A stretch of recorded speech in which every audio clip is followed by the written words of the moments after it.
Good evening, welcome back to KTN Prime. My name is Kelly Boss and this is KTN Business Prime. Now, housing is taking center stage in global economic and urban policy discussions as more than 41,000 delegates converge in Baku for the 13th edition of the World Urban Forum convened by the UN Habitat. Speaking at the forum, President William Ruto noted that housing is now shifting as a key economic driver linking affordability, infrastructure investment, transport systems and climate resilience at a time when cities are under pressure from rapid population growth and rising cost of living.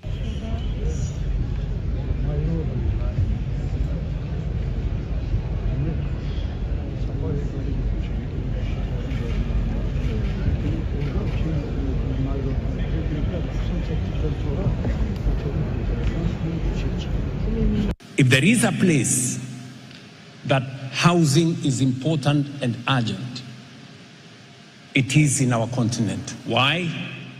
Because that is where the world population, a quarter of the world population will be living. And 70% of that population will be living in urban centers. And therefore, housing becomes a central pillar of how the world will look like. With all understanding about the necessity of urban development, especially in the capital cities, we must be brave and cautious. I sometimes compare it with a Formula One race in Baku. When you look at your city maps, do not just look at roads and zones. See the faces.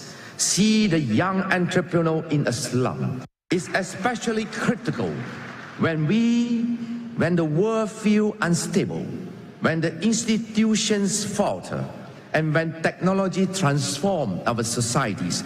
In those moments, remember this: the future does not belong to those who predict it. It belongs to those who built it. Now, Kenya's financial regulators are moving to shape the